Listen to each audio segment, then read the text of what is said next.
Vale. Pues buenas tardes y bienvenidos a Mobile World Center.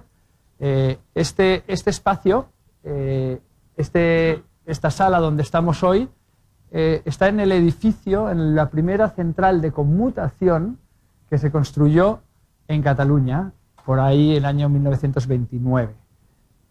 Han pasado unos cuantos años, pero estamos realmente satisfechos de que este edificio siga siendo el centro de las comunicaciones que en el momento que se creó fueron de las comunicaciones de Cataluña y ahora es el centro de la innovación y de la movilidad del mundo. Es el Mobile World Center, el espacio que representa esta movilidad. Y para diseñar este edificio tuvimos muy en cuenta las peticiones y las opiniones que nos decían los clientes. Decían que querían un espacio abierto, un espacio de diálogo, un espacio accesible. Realmente un espacio, pues un poco como lo hemos hecho. Cuando habéis entrado, os habéis fijado unos grandes ventanales, espacio abiertos. La relación entre el cliente y Movistar intentamos que sea 1 a 1, evitando los grandes mostradores. Tenemos wifi abierta, gratis, se puede entrar y salir de cualquier manera. Te explicamos cosas que van más allá de nuestra oferta comercial, como cómo las comunicaciones, cómo la tecnología, cómo la innovación están afectando de una forma clara a la sociedad, a las empresas, a los ciudadanos. Y en este contexto también queríamos que fuera un lugar abierto de debate, de diseminación de la cultura, de la información, de la tecnología. Y claro, cuando hablas de todo esto, confluyente, ¿qué nos sale? Pues una tendencia clara, que es el Open Government. El Open Government pues vive de esto, por un lado de la capacidad que nos aportan las tecnologías para compartir de una forma más rápida y más clara y más sencilla las opiniones, las leyes, todo lo que queremos hacer. Y nos permite que exista una conversación entre los ciudadanos, los gobiernos, las instituciones, y por lo tanto estamos francamente satisfechos de que este ciclo se esté realizando en este lugar. Y estamos muy agradecidos primero a los invitados que nos explicará ahora Juan Zafra, nos explicará, y a la Fundación de Telefónica que organiza. Por lo tanto, yo solamente quería daros la bienvenida a este centro, al Mobile World Center, que tenemos aquí en Barcelona, apoyado por Movistar y por Telefónica, y daros la bienvenida a este ciclo de conferencias, agradecer a los ponentes que nos acompañan, y con esto paso la palabra a María Rosa. Rosa María, perdona. Bueno, buenas tardes a todos y reitero la bienvenida que ha dado Bruno a esta jornada que organiza Fundación Telefónica en colaboración con el Mobile World Center de Barcelona. Quiero hacer también extensiva la bienvenida tanto a los que nos están acompañando esta tarde de forma presencial como a todos aquellos que nos están siguiendo a través de streaming. Mi nombre es Rosa María Sainz y soy gerente en Fundación Telefónica de un área que se llama Gestión de Conocimiento. Esta tarde vamos a dar inicio al primer ciclo de debates que, como Bruno ha dicho anteriormente, se denomina Open Government, bajo los principios de transparencia, participación y colaboración. Y que esta tarde el lema que vamos a mantener es la tecnología al servicio de una sociedad más fuerte. Con este ciclo y de la mano de reconocidos expertos, lo que queremos hacer es analizar un tema tan actual como es el Open Government, poniendo especial énfasis en los 3 pilares que dan sentido al término, que son los de transparencia, participación y colaboración para el buen gobierno y para la mejora de la calidad de vida en la democracia. Esta temática encaja dentro de la línea de trabajo que tiene Fundación Telefónica para el análisis del impacto de las TIC en las nuevas formas de gobierno y de colaboración y participación ciudadana. Encaja también en el marco de colaboración que hemos establecido con el Mobile World Center de Barcelona para poner énfasis además en los aspectos de movilidad. Con este ciclo, que va a estar compuesto de 4 conferencias o debates con el que hoy iniciamos, una vez al mes vamos a dar oportunidad a que distintos profesionales de las diferentes esferas en las que incide la nueva política de transparencia y gobierno abierto nos den su opinión, tanto desde el punto de vista de administración, de empresa o de ciudadanía en general. En la jornada de hoy nos vamos a centrar en los principios básicos que he comentado anteriormente y vamos a hablar sobre las dificultades que tienen para poner en marcha dichos principios y sobre las ventajas también e inconvenientes en los diferentes ámbitos sociales. Para ello vamos a contar con la destacada presencia de Juan Zafra, periodista, profesor de la Universidad Carlos III y comisario del ciclo, a quien agradezco especialmente su ayuda para poner en marcha este ciclo que, como comentaba, iniciamos hoy, y de Andreu Castellano, que es director de comunicación de Mobile, quien va a moderar el debate. A ellos, además de los ponentes, quiero reiterar nuestro agradecimiento. Sin más, paso la palabra a Juan Zafra, cuando quieras.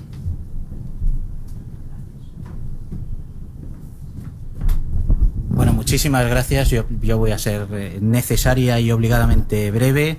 Gracias a todos los presentes, gracias a Fundación Telefónica, gracias a Bruno y a todo el equipo de Telefónica en Plaza de Cataluña, al Mobile Center, y sobre todo gracias a los ponentes que, como todos los que asistís hoy aquí y a los que nos están viendo por streaming, os hemos pedido que participéis en este ciclo de debate sobre un asunto tan trascendente para todos y casi para todo como es este del gobierno abierto, con muy poco tiempo, con poco espacio de tiempo, y aquí tenemos a 5 excelentes profesionales y creo que evangelizadores, además del gobierno abierto, de la participación, la transparencia, la colaboración. Ya no hago más agradecimientos. Yo estoy tremendamente feliz de que se hable de esta cuestión de gobierno abierto. No hablamos de tecnología, hablamos de el impacto que pueden tener las tecnologías aplicadas a la sociedad, y de ello nos van a hablar todos los que están como ponentes. Está Jordi Graels, como muchos sabéis, en el medio del sofá.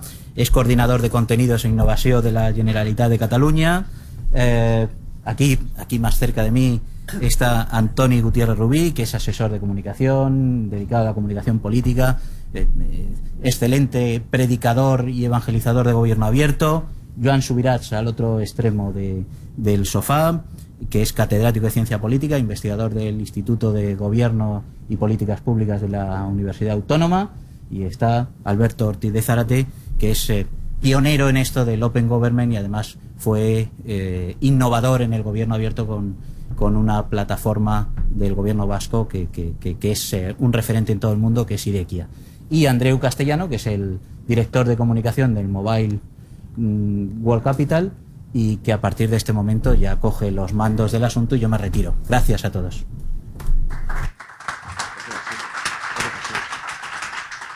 Bueno, buenas tardes a todos. Gracias por la presentación. Ya me has facilitado muchísimo trabajo. Yo, como podéis ver, casi el que menos tiene que decir aquí, el que estoy más cómodo, ¿no? Tenemos aquí a los 3 ponentes, junto con Antoni, un poco más incómodos que yo. Hoy tenemos posiblemente los 4 mejores expertos en Open Government, por lo menos en España. Yo les quería agradecer también en nombre de la Fundación Mobile World Capital, donde trabajo y que forma parte de este magnífico proyecto que veis hoy aquí en Mobile World Center. Me gustaría explicaros cómo va a ir la sesión. Vamos a tener una primera intervención de cada uno de los ponentes, aproximadamente 10 minutos, un cuarto de hora. Voy a intentar ser un poquito radical con el tiempo porque ya nos estamos excediendo. Después vamos a hacer un turno de preguntas a vosotros y después vamos a ver la participación del público. O sea que, sin más, Jordi, por favor, adelante con la presentación.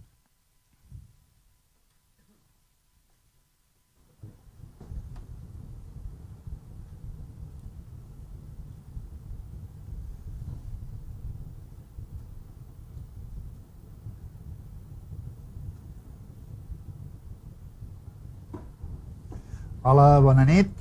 Gracias a Fundación Telefónica por haberme convidado.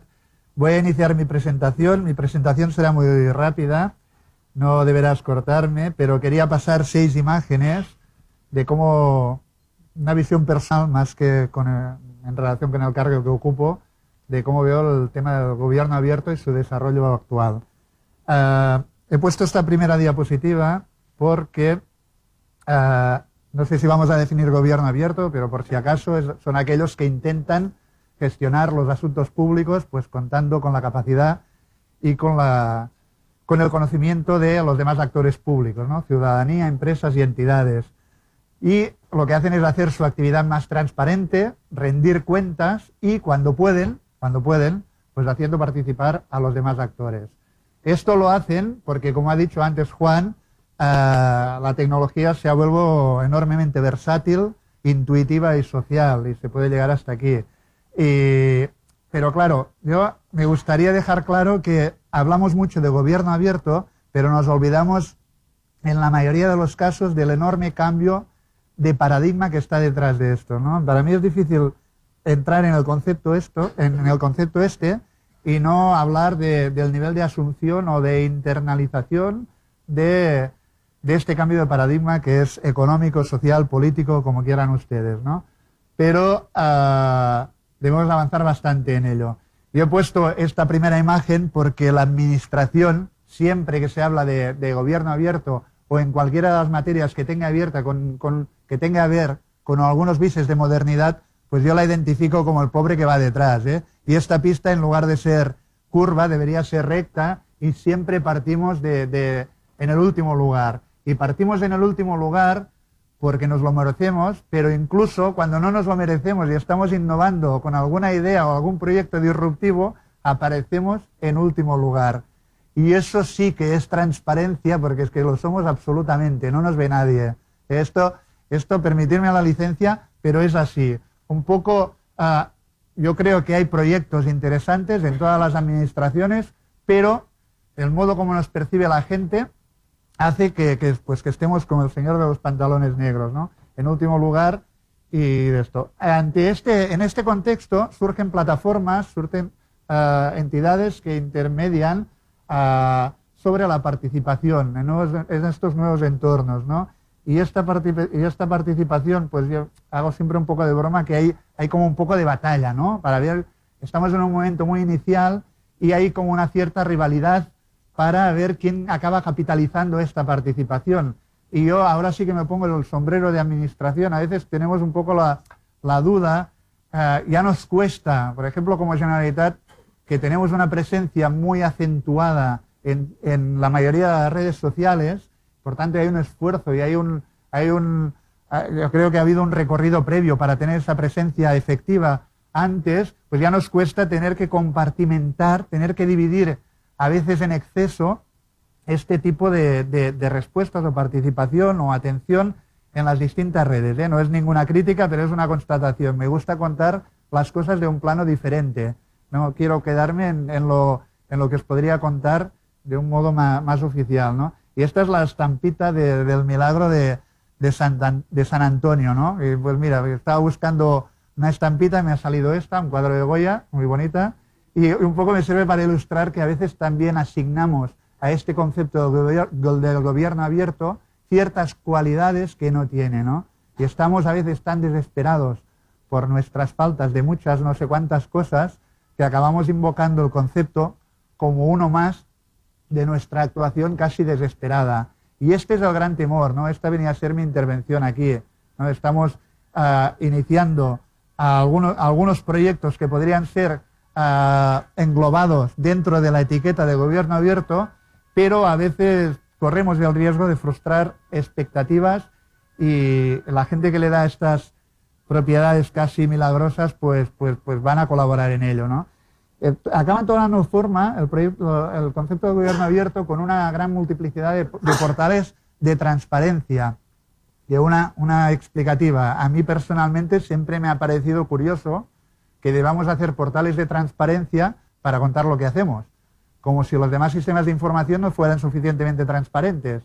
Pero bueno, ya que estamos casi obligados, es como una vorágine, una moda, yo creo que toda administración que se precie debe estar a día de hoy planteándose tener un portal de transparencia, ¿no? La Generalitat hemos sacado un portal de transparencia. Personalmente creo y estoy convencido que va muy allá y va a ir mucho más allá y estoy orgulloso de ello. Y habréis constatado que ha habido pues toda una serie de críticas positivas, negativas alrededor de la aparición de este portal, ¿no? Este es un informe de los profesores Lee y Hong, o Hong, como quieran llamarle, de IBM, no sé si lo conocen, pero que acaba haciendo, me parece que son unas 15 recomendaciones sobre gobierno abierto.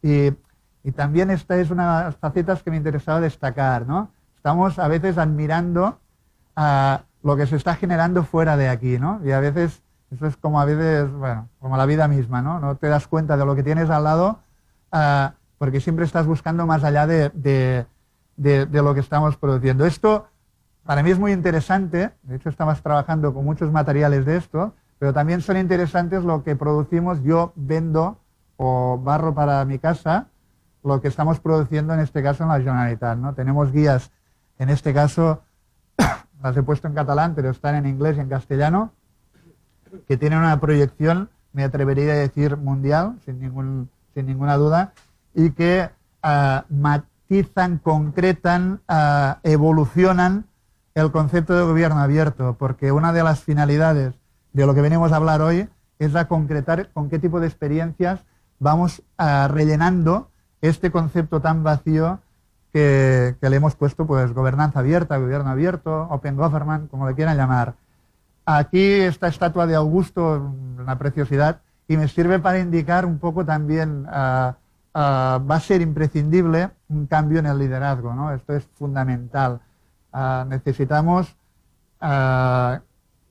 directores que asuman la lógica de las redes, que entiendan que un nodo es el sitio donde confluye conocimiento e información y por eso surge un nodo, y que esto, un nodo y otro nodo y otro nodo acaban conformando una red, y que solo se entienden las redes cuando se está en ellas, y cuando se funcionan se las usa como tal.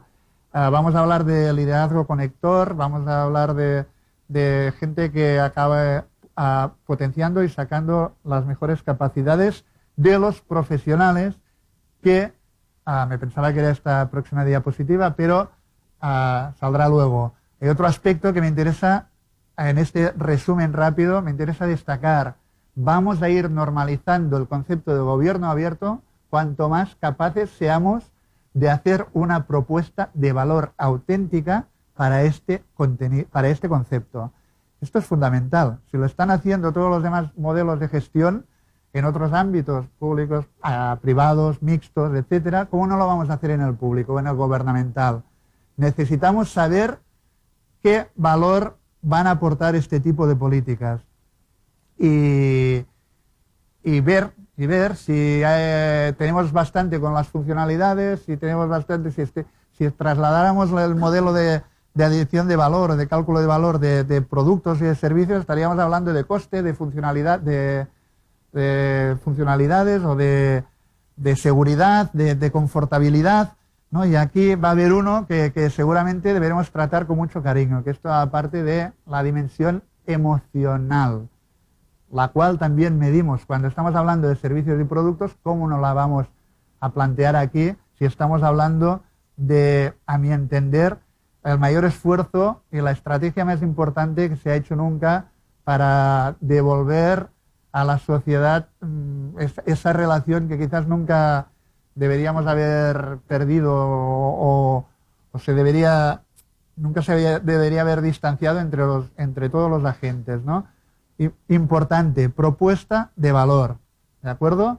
Y esta es mi última diapositiva. Si no ocurre todo esto, a mi entender, estaremos ante otra de las operaciones de maquillaje a las cuales pues deberíamos intentar rehusar e intentar no quemar este concepto. Si abrís los periódicos o leéis noticias, cualquier organización está hablando de que está haciendo acciones de gobierno abierto. Cualquier mero foro de cualquier cosa, por eso antes le llamábamos foro. Ahora, si no le dices gobierno abierto, pues tienes un problema enorme. Y esto está desvirtuando el concepto. Hay organizaciones que funcionan en red, momento de publicidad, la CHIP, por ejemplo, aquí en Cataluña, que se dedicaron a establecer, no sé si eran, Nuria, 40 y pico de estándares, y Carlas, que hay miembros de la CHIP aquí, que deberían cumplir pues los gobiernos que quieran definirse como tal, ¿no? Un poco, pues esto, me gusta acabar con esta imagen fresca. Gracias por la atención.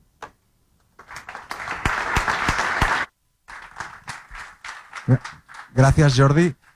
Para los que nos estáis siguiendo por streaming y para los que estáis participando con nosotros aquí hoy, recordaos que tenemos un hashtag #GovAbierto para los que queráis participar online en este debate. Adelante, Joan.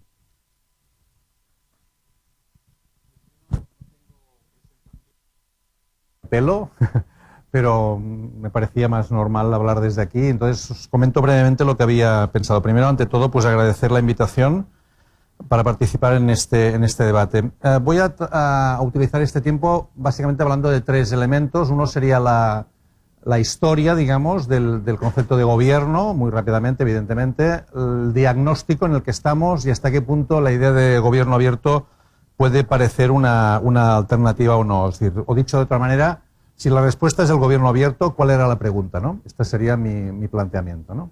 Entonces, la primera idea sería, es decir, la idea de gobierno, ¿de dónde viene? Viene básicamente en democracia de una lógica representativa, ¿no? Es decir, escogemos a aquellos que van a decidir por nosotros durante un periodo de tiempo, 4 años, 5 años, 3 años, ¿no?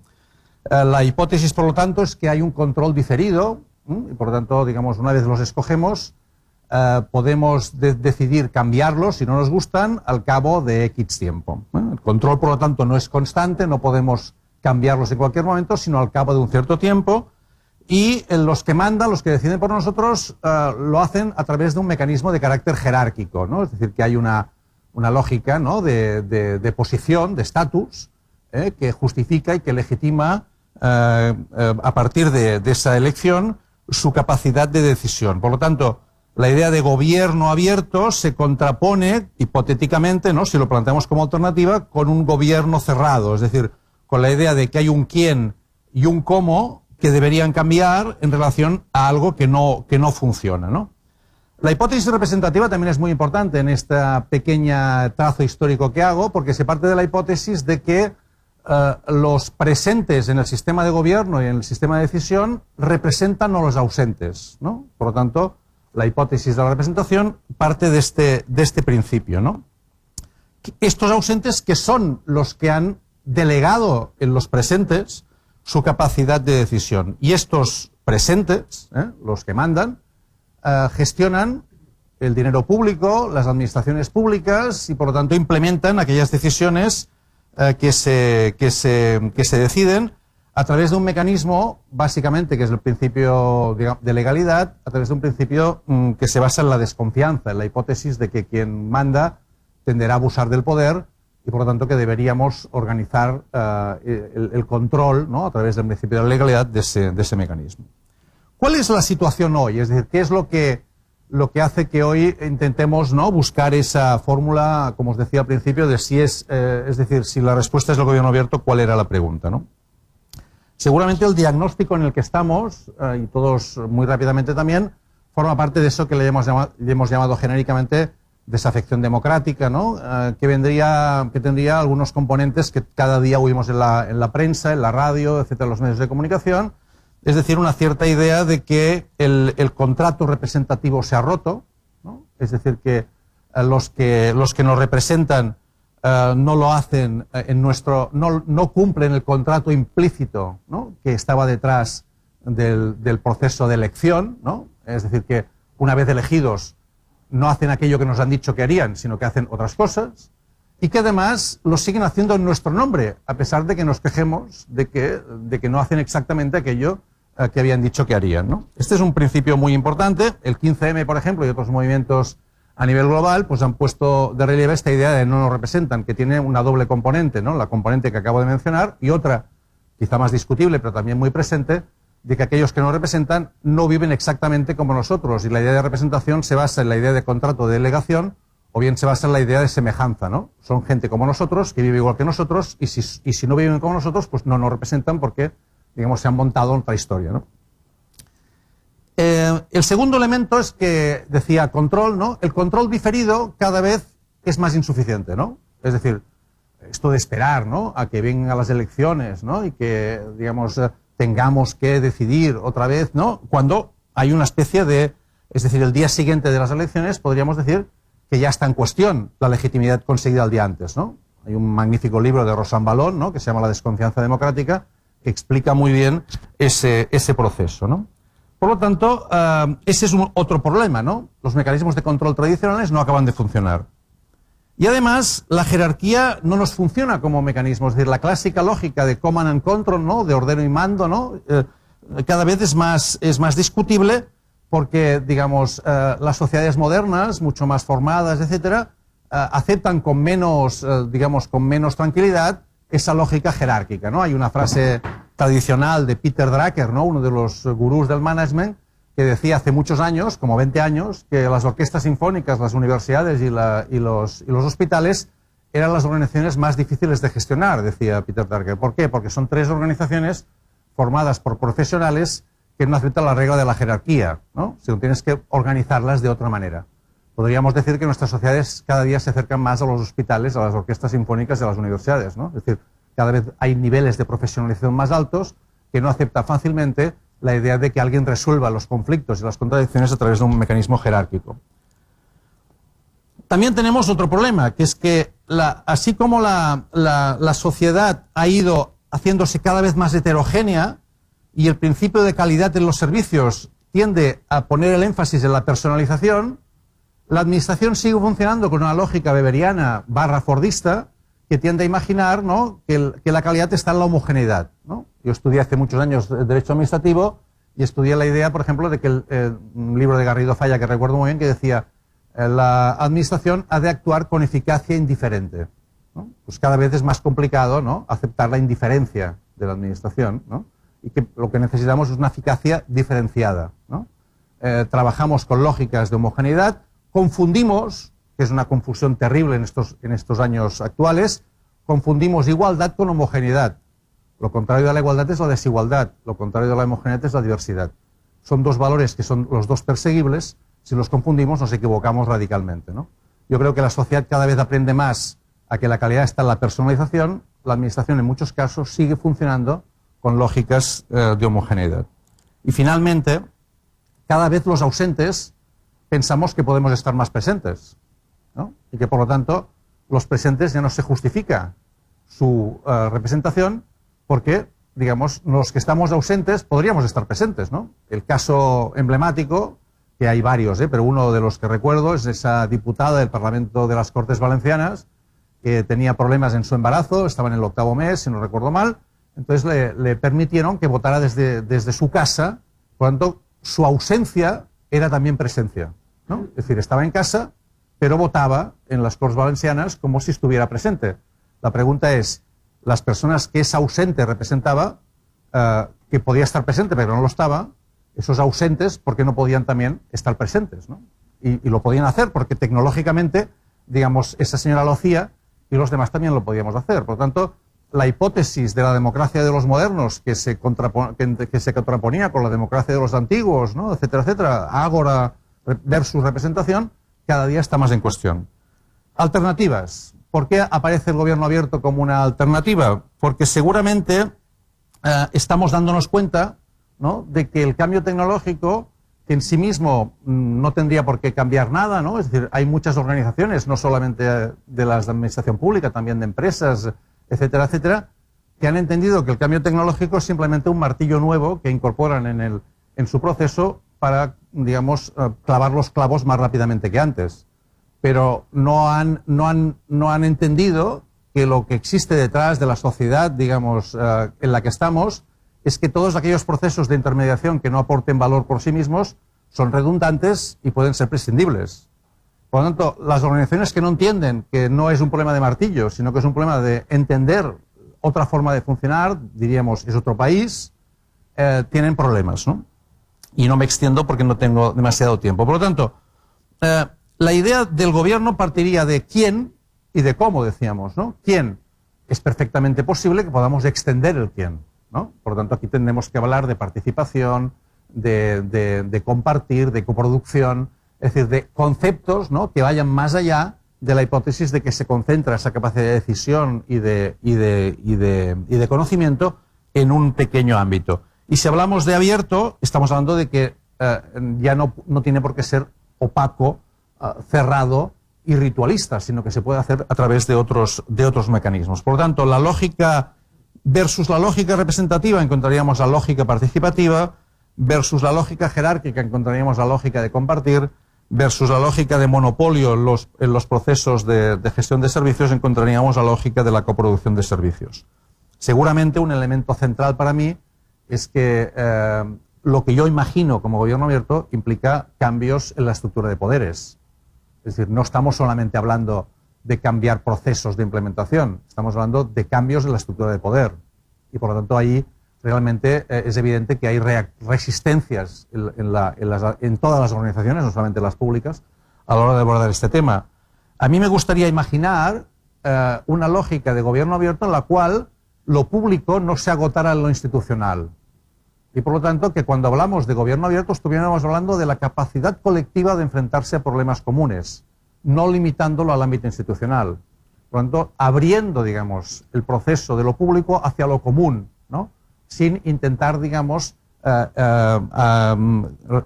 reducir lo público a lo simplemente institucional. Muchas gracias.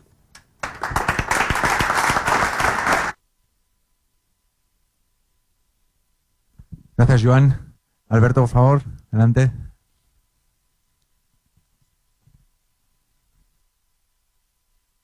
Yo estaba casi con miedo de ser el último, porque decía, no van a dejar nada que decir esta gente. Ya una parte lo se ha dicho, lo hubiera dicho yo.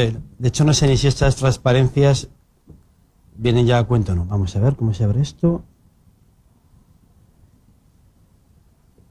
Ahí está el botón. Bien, lo primero que hay que decir es que si ahora os preguntara a todos los 3 principios del gobierno abierto, probablemente todos me responderíais como la Iglesia, ¿no? Transparencia, participación, colaboración. Bueno, a mí esto me da mucho miedo. Me da mucho miedo que lo tengamos tan sabido. Esto es como el poema aquel de León Felipe decía que hay que andar siempre por caminos nuevos para que no se nos hagan callo las manos y no sintamos nada. Entonces, yo lo primero que haría es poner un poco en tela de juicio esos principios. Llevamos hablando de gobierno abierto de hace muchos años. Ha habido la fortuna de que ha llegado una persona que era Barack Obama, que como diría Jordi, ha formalizado eso del gobierno abierto. Y eso es muy potente porque ya hay prácticas que observar. Pero al mismo tiempo trae el riesgo de que ya críticamente asumamos esas palabras sin interiorizarlas. Sin saber qué es transparencia, por ejemplo. Yo voy a hablar básicamente de transparencia y de innovación pública, ya veréis. Por ejemplo, yo este año he estado en Perú un par de veces y me he encontrado que cualquier ciudadano peruano le han facilitado con una aplicación que puede averiguar si su vecino cobra o no subvenciones o incluso si su vecino tiene algún cargo pendiente con la justicia. Bueno, eso es transparencia, ¿no? Sí, pero veo que muchos habéis puesto una cara de espanto, de decir, yo no quisiera que mi vecino supiera si yo tengo un cargo pendiente con la justicia. Por lo tanto, sabemos qué es transparencia. Tenemos un modelo en esa sociedad y en este año qué transparencia queremos construir. Yo sospecho que no, que todavía estamos un poco en el mundo de Yupi. Queremos transparencia, no sabemos cuánto. De hecho, el Estado español acaba de hacer una ley de transparencia que creo que nos coloca en el puesto 150 entre los países que tienen ese tipo de ley. Así que no vamos a ser como Perú, eso seguro, ¿no? ¿Qué vamos a ser? ¿Como quién? Bueno, la primera reflexión es un poco esta, ¿no? Volver a poner en tela de juicio los conceptos y quizás decir que no son 3, sino 2 o 28. Bien, ese es un trozo de la portada de un libro que se llama La promesa del gobierno abierto. Es un libro de colaboración latinoamericana que me gustó mucho el título, que yo creo que se lo puso Ramírez Alujas, Álvaro. Porque efectivamente para mí el gobierno abierto es una promesa. Y es una promesa y nunca dejará de serlo. Es un horizonte hipnótico al que siempre miraremos y que nunca alcanzaremos. Porque se mueve en el terreno de los valores. Y valores además, como veis, es cierto, no sé si absolutos, pero casi, ¿no? La transparencia, la participación, la colaboración. Es bueno que tengamos horizontes y también es bueno que tengamos una visión de cómo llevarlos a la práctica. Vamos a bajar mucho a tierra. Transparencia. ¿Por qué transparencia? Bueno, mi tesis es que si no tenemos cierto grado de transparencia, no tenemos nada de todo lo demás. Primero porque una ciudadanía no bien informada difícilmente va a estar en condiciones de participar. Quizás podrá hacer mucho al margen de la administración y de los gobiernos, pero esa relación de participación con la administración en ausencia de información es imposible. Bien, y quería que distinguiéramos esos tres tipos de transparencia. Primero, la transparencia pasiva, que es el derecho de la ciudadanía a preguntar y a que le contesten. Es un derecho que increíblemente no existía en este país y ahora está en pequeñito, ¿no? Haciendo un paréntesis, creo que la ley de secretos oficiales de 68 era más prudente en ese sentido que la actual ley. También es verdad que en una dictadura pues hacer leyes abiertas y luego aplicarlas como quisieras, ¿no? Pero es curioso esto. En segundo lugar, transparencia activa. ¿Esto qué viene a ser? Pues esto debería ser una rutina. Que lo que la administración o los gobiernos o los partidos o quizás las empresas, ojalá, y la sociedad produce, de forma rutinaria, se publicara para que no tengas que preguntarlo. O sea, seguro más que es más sostenible, más barato tener la información publicada a que te pregunte cada ciudadano por la información. Y en tercer lugar, la transparencia colaborativa. Y eso sí que es netamente de nuestro siglo. La transparencia colaborativa se produce cuando la administración libera los datos crudos, la información en su estado más desagregado, y la ciudadanía tiene el derecho de poder reutilizarla para crear nueva información o nuevo conocimiento, a partir de los datos abiertos. Y ese es un camino que me parece muy interesante. Está emocionado, está viendo aquí a mi sobrinita pequeña. Bien, si me permitís, voy a poner unos pocos ejemplos de los tres tipos de transparencia. Transparencia pasiva, preguntar a la administración. No, pues resulta que eso es muy difícil, primero porque nunca sabemos a quién hay que preguntarle algo. Como los procesos están compartimentados, partidos, sectorializados entre lo local, lo regional, lo estatal, lo europeo, y sus departamentos, cuesta mucho saber dónde preguntar. Entonces, ha venido una gente que se ha puesto de intermediarios. Cuando decimos que Internet desintermedia, no siempre. A veces trae nuevos intermediarios. Ese es un caso, ¿no? Nuevos intermediarios que dicen, pregúntame a mí. Y yo me ocupo de que le llegue la pregunta a quien tenga que llegar. Esta es la plataforma Tu Derecho a Saber. Bien, digamos que la ciudadanía ya está tomando el papel que debería tomar la administración. ¿Qué hace la administración entre tanto? Pues hace esto, ¿no? Que de todo lo que le han preguntado a través de esa plataforma, el 54% ha sido silencio administrativo. Y respuestas así buenas de las que uno esperaba es ese sector verde pequeño que podéis ver ahí, que no sé cuánto puede suponer. Curioso, ¿no? La parte más sencilla, la de transparencia pasiva, ni en esto estamos cumpliendo bien. Y en transparencia activa, ahora vamos a proceder al contrario. En lugar de ir de la sociedad a la administración, ese es un caso de una administración, hay varias que tienen ejemplos como este, que se ha preocupado de mostrar sus presupuestos de manera abierta y comprensible. Es un esfuerzo que yo creo que merece la pena seguir. Donde puedes, por ejemplo, poner cuánto ganas al año y te dice cuántos pagan impuestos y a dónde ha ido, a qué partidas ha ido tu dinero. Pues empieza a ser muy interesante, ¿no? Nuevamente, ¿qué está ocurriendo? Que a donde una administración no llega y no se molesta en ser transparente, llegan los ciudadanos y lo hacen ellos. Yo diría que la transparencia, al contrario, la opacidad, empieza a ser imposible en nuestro siglo. Hasta los cables de Wikileaks han aparecido, ¿no? Pues empieza a ser imposible. Porque además hay gente activa que va a estar dispuesta a contar la historia que no cuenta la administración. Ese es un caso para la administración local, en donde puedes ver, en el caso de Vizcaya, el gasto en protección social por municipios. No, pues alguien se está ocupando de hacer esto. Cuando enseñó eso a los ayuntamientos se asusta mucho, porque dicen, no, es que los indicadores no son coherentes, no son iguales, yo he salido mal, pero en realidad debería salir bien. Bueno, pues si tienes una historia que contar, cuéntala tú. No esperes a que te vengan de fuera y te la cuenten. Que convivan las dos historias, que la administración cuente la que tiene que contar y sobre datos ciertos que la ciudadanía pueda contar la suya. Y en tercer lugar tenemos la transparencia colaborativa, que para mí esto abre de verdad un nuevo universo. Ese es un caso muy curioso que ha hecho la gente de Visuality. Han cogido las bitácoras de a bordo de los almirantes británicos de principios del siglo XX, las han repartido entre usuarios, escaneadas, para que encuentren datos de temperatura del agua del mar en esos años y poder trazar el calentamiento global de los océanos. Bueno, eso solo es posible cuando tenemos una CO muy grande por delante, una CO de colaboración. Y eso sucede, como podéis ver. Bueno, la administración no está haciendo un uso muy masivo de esta colaboración, precisamente. Y es un campo, no sé cómo decirlo, de conocimiento y de creación de inteligencia colectiva que estamos desaprovechando de manera increíble. Bien, por lo tanto, siempre hablando de transparencia parece que ya estaba bien, ¿no? O sea que ya si además hacemos participación y colaboración, pues ya sería la bomba. Bien, sin embargo, quiero unir esto ahora con la palabra innovación. Es por un motivo. Hemos dicho que el gobierno abierto es una promesa, es un horizonte que nunca alcanzaremos del todo. Lo que hagamos encajará bien o tendrá un solape con el paradigma de innovación pública. Cuando convertimos ideas, conocimiento en valor, hacemos innovación. Y eso es lo que de verdad va a ser tangible. Me parece muy interesante ligar ambos conceptos y recordar además las bases de esto. Este es un cuadro que le vi a Albert Serra, que a veces se nos olvida, ¿no? Vamos a tomar, por ejemplo, el Ayuntamiento de Barcelona, por decir algo. El Ayuntamiento de Barcelona como corporación, ¿a qué se dedica? A hacer que funcione bien el Ayuntamiento de Barcelona. Por ejemplo, si está dando subvenciones, a que dé muchas en un tiempo corto y de manera satisfactoria.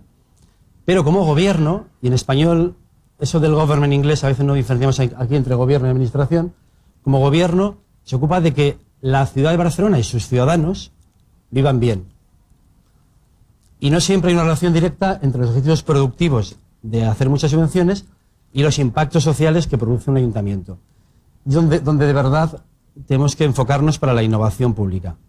Conseguir mejorar la vida de unos beneficiarios concretos. Como bien decía Joan, además esos beneficiarios no son todos iguales, sino que habrá que personalizar las políticas públicas.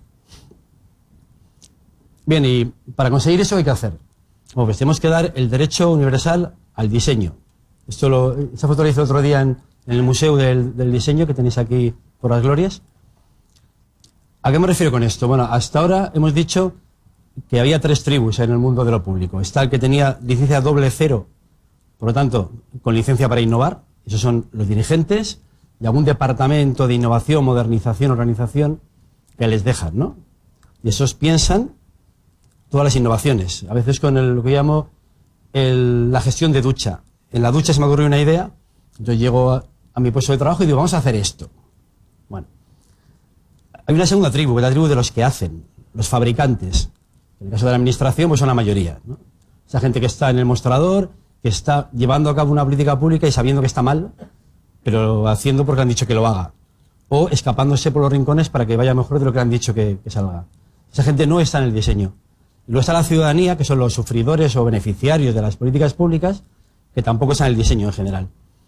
Bueno, pues yo creo que el encaje de la participación va a ser poner a estos 3 colectivos a trabajar juntos. Y esto no es tan difícil, eso sí, lleva haciéndose desde, no sé, yo recuerdo en los 90 me tocó hacer cosas de la sanidad bajo el paradigma del marketing de servicios y ya hacíamos cositas. Ahora con internet por medio, pues de luego se multiplica por mucho. Y lo último que quería decir es, volviendo a esa, no sé quién habló de, ¿has hablado tú, Joan, de la administración weberiana?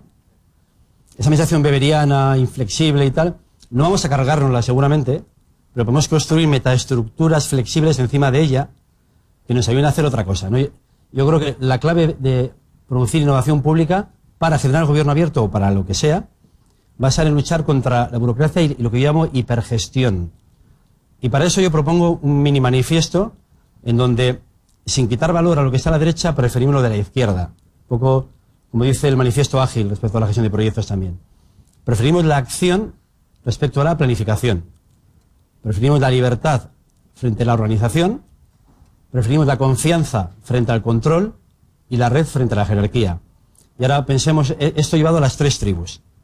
Y eso sería todo. Muchas gracias. Muchas gracias, Alberto. Adelante, Antoni.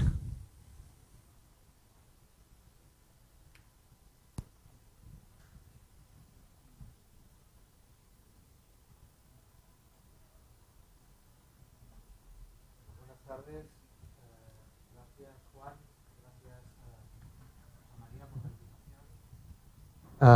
Cuando antes Andreu ha dicho que estaban aquí los 4 mejores expertos, yo ya me he sentido fatal, ¿eh? O sea, yo he empezado a sentirme una incomodidad, no por ellos, sino por mí. Y si además veo en la sala a gente como Francis, como Marc, como Javi, pues todavía la incomodidad aumenta, más los que no os voy a nombrar, más los que están ahí afuera en streaming. O sea que voy a hacer una intervención sencilla, humilde, espero que contribuya al debate. Y vengo con 4 ideas. La primera, y sigo un poco al hilo de lo que me ha dejado como medio apalancado Joan, pero que yo lo explico de otra manera, creo que nos podemos complementar.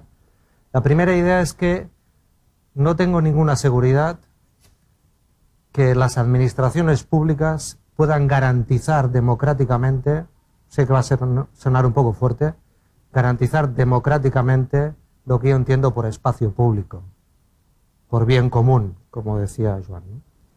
Empecemos por las 4 cosas que puede garantizar la administración pública. Garantiza el uso de los recursos públicos. Bueno, hasta ahí tengo poco que discutir. Dispone de recursos públicos. No estoy tan seguro de que la administración pública puede garantizar el servicio público, ella sola. Más bien ahí tengo un universo de dudas. Pero cuando hablamos del espacio público, estoy ya totalmente convencido de que la administración pública sola no lo garantiza. Y si además hablamos de valores públicos, conceptos públicos, filosofía de lo público, entonces estoy seguro de que no hay ninguna garantía de que la administración pública pueda garantizar ese itinerario que va por los recursos, el servicio, el espacio y los valores. Es en este contexto en el que yo quiero hacer una reivindicación del gobierno abierto que sirva para hacer un itinerario que me permita pasar de los recursos al servicio, del servicio al espacio y del espacio a los valores. Todo lo que no vaya en esta dirección será una gestión inteligente, ecoeficiente, tecnológica de los recursos públicos, pero no necesariamente de aquello que yo entiendo por el servicio público, el espacio público y los valores públicos. Por lo tanto, me gustaría un poco como ampliar el campo de juego, ¿no? La segunda idea, veréis que voy a ser rapidito. La segunda idea, creo que la administración pública, los gobiernos de todo nivel, muestran 5 déficits muy serios. El primero, en la selección de personal. En la selección de personal para dirigir lo público, para dirigir los recursos públicos. Evidentemente en nuestras administraciones, en nuestros gobiernos hay funcionarios magníficos, personas muy comprometidas con la función pública, pero permitidme que ponga una sombra de duda sobre la capacidad que tiene el gobierno, los gobiernos, en la selección del mejor de nuestro capital humano para la gestión de los recursos públicos. La segunda limitación es en la interpretación de la realidad, cada vez más compleja, cada vez más poliédrica, cada vez más densa, cada vez más intensa, y por lo tanto entiendo que para la gestión de los recursos públicos la interpretación de la realidad es imprescindible. Y también debo de decir, con modestia, que creo que hay un déficit de interpretación de la realidad. Seguramente, y permitidme que lo deje así de simple, no se gestiona bien aquello que no se entienda y no se representa bien aquella sociedad que no se comprende. Pues algo hay de eso. Creo que no se gestiona bien porque no se entiende y no se representa bien porque no se comprende. Tercer déficit en esta segunda gran idea es la gestión. Evidentemente, la limitación de recursos más una multiplicidad competencial y una cierta ineficacia competencial hace que la gestión de los recursos públicos sea insuficiente para la tarea pública que tiene. Cuarta limitación es en la propuesta. Frente a una realidad compleja, situaciones difíciles, densidades de todo tipo, se necesitan propuestas imaginativas. Y por lo tanto también tengo mis dudas sobre que con la actual composición de nuestros gobiernos tengamos la capacidad imaginativa para hacer propuestas. Y finalmente, el comportamiento. Los gobiernos gestionan recursos públicos, pero deben de comportarse con unas cuotas, unas cotas, unas demandas de ejemplaridad que a mi juicio también están en algunos casos con alguna limitación. Es en este sentido también, en los déficits de selección, interpretación, gestión, propuesta y comportamiento, que veo en el gobierno abierto una oportunidad. Porque cuando uno tiene competencias y tiene recursos limitados y la tarea y la magnitud a la que debe hacer frente es de tal envergadura, mejor será que le ayuden, mejor será que tenga más ideas, más colaboración, más participación. Por lo tanto, si el gobierno abierto solo es una manera de abrir y de hacer más ecoeficiente el uso de los recursos públicos y de los servicios asociados, pero no una auténtica invitación a la cooperación, a la coordinación y a la cogestión y cocreación del servicio público, del espacio público, de los valores públicos, me parece que tendrán alguna limitación muy seria. Tercera idea. Para mí, gobierno abierto no es tecnología. Evidentemente necesitamos tecnología. No es ni tan solo recursos teóricos o intelectuales o profesionales o buenos profesionales comprometidos. Para mí, gobierno abierto en este itinerario que yo les quiero plantear es sobre todo voluntad política. Y lamento decirlo, tengo la impresión de que hablamos de aquello que suena bien, hablamos de aquello que parece bien, hablamos de aquello que, digamos, sienta bien, pero no sé si estamos en las condiciones, no sé si hay la voluntad política, la determinación política, la energía política para hacer del gobierno abierto este itinerario que yo les planteo. Y la cuarta idea, y con esto acabaré. Esta mañana estaba con Albert Cañigueral, un buen amigo, que quizás algunos de ustedes lo conocen, Javi seguro que sí, uno de nuestros mejores expertos en consumo colaborativo. Y hablábamos de que en estos 10 años, en la sociedad digital, algunos de los valores que hemos vivido, experimentado, que nos han ayudado a comprender el ecosistema digital, están, digamos, como saliendo de las redes y llegando a la sociedad. Es como de las redes a las plazas. ¿Les suena? Pues un poco de las redes a la sociedad, ¿no? El avance de, evidentemente, el consumo colaborativo, el avance de la producción colaborativa, el avance de la financiación colaborativa y el avance del conocimiento colaborativo son algunos de los buenos indicadores de lo que yo entiendo por gobierno abierto, gobierno democrático abierto, gobierno de las ideas abiertas, ¿no? Y con esto quiero terminar. Si el gobierno abierto no es un nuevo compromiso de actores diversos y diferentes, que concurren y que coinciden, que a veces chocan, que a veces se solapan, pero que es posible encontrar un espacio de cooperación y de colaboración para una intersección en espacio, servicios y valores públicos, si no es capaz de hacer una alianza por el servicio público, difícilmente tendrá las capacidades para resolver los problemas a los que nos enfrentamos.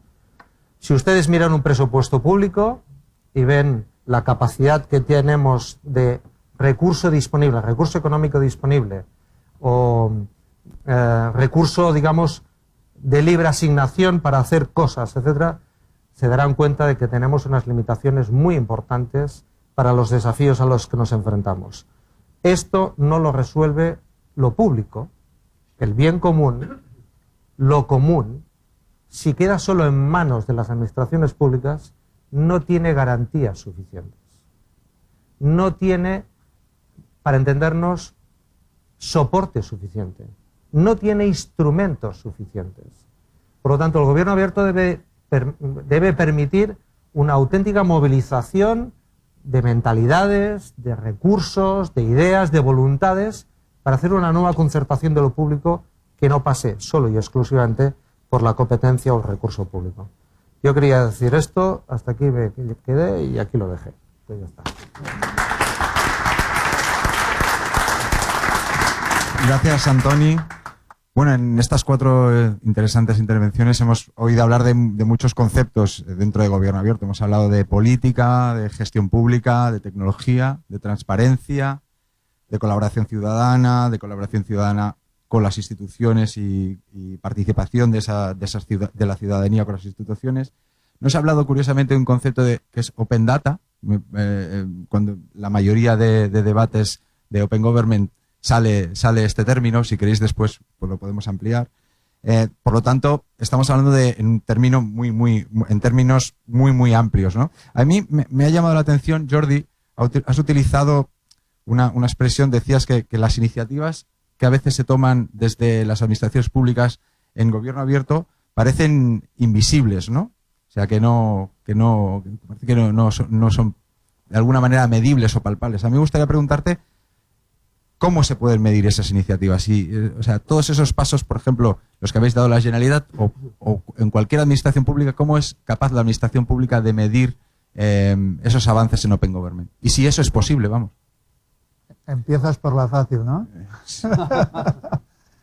No, más que medir, yo lo que he dicho es que son invisibles, que eran transparentes, las iniciativas que yo personalmente creo que aportan valor, ¿no?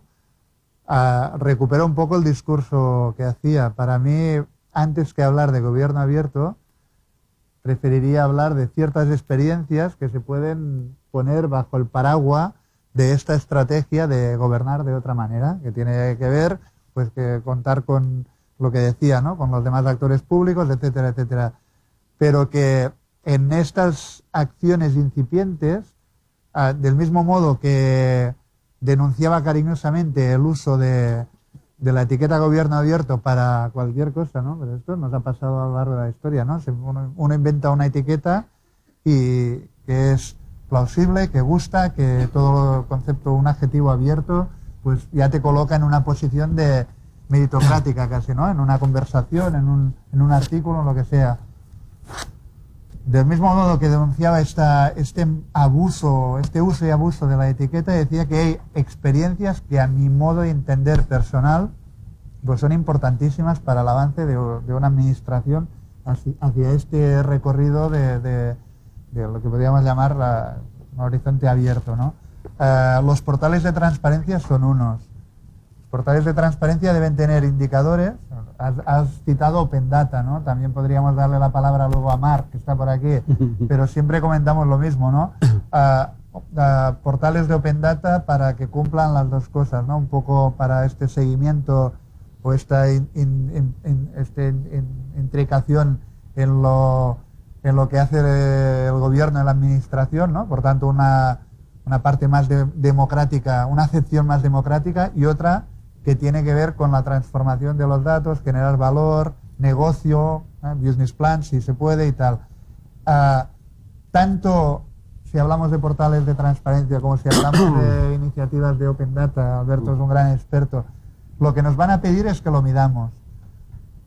O sea, cualquier iniciativa que tenga pinta de ser innovadora va a ser mucho más exigible que la midas, que no te van a pedir cuántos webs tienen abiertas las instituciones, qué impacto producen, cuántas visitas tienen y por qué los tienes abiertos, por qué cuentas determinadas cosas que a lo mejor no acaban produciendo ningún tipo de impacto. En cambio, en este tipo de iniciativas te lo van a pedir, ¿no? Y esto pues cuando puedas vas a poder aplicar algunas baterías de indicadores. En el caso de Open Data es un poco complicado, tendrás que contar con el acuerdo, la aquiescencia de las empresas y las organizaciones reutilizadoras. Esto sería otro debate. Y en el caso de los portales de transparencia, yo creo que no nos debemos quedar en las impresiones o en el impacto del portal mismo de transparencia, sino en ser capaces de arbitrar algún tipo de mecanismo que te permita ver el hecho de transparentar una información que puede acabar provocando determinados cambios. A mí me interesaría medir los cambios que provoca, pero bueno, no sé si quieres... Alberto. Sí, yo iría por esa línea. Vamos a ver. Para empezar, tanta manía con medir no es bueno. Porque la medición trae siempre un marco de incentivos que suele ser perverso. Hemos estado midiendo la administración electrónica, por ejemplo, viendo cuántos servicios estaban disponibles. Todo el mundo los puso disponibles, nadie los usó, pero ahí estaban. Todo el mundo en el ranking, ahí 90%, 92%. No valió de nada medir en ese caso. Yo más bien, y no sé si retomo una idea tras que ha dicho Jordi, a mí me interesa que se evalúen las políticas públicas y que se evalúen bien, una cosa que ahora no hacemos. Por eso he puesto antes ese gráfico de Albert Serra. Casi nunca medimos impactos y casi nunca rehacemos las políticas en función de los impactos habidos. Bueno, si medimos bien, si evaluamos bien las políticas públicas, vamos en la hipótesis, y eso se puede investigar, por otra parte, de que el gobierno abierto va a provocar mejores políticas, con impactos más certeros y seguramente políticas más flexibles y más variadas, más diversas. Pero yo me diría esto, no me termina de gustar, porque además siempre llamamos indicadores que son muy sintéticos y no dicen nada. Yo tengo 0,5 más que tú en gobierno abierto. Cuidado. Sí, Joan. No, en este tema de los indicadores ahora es un gran debate ¿no?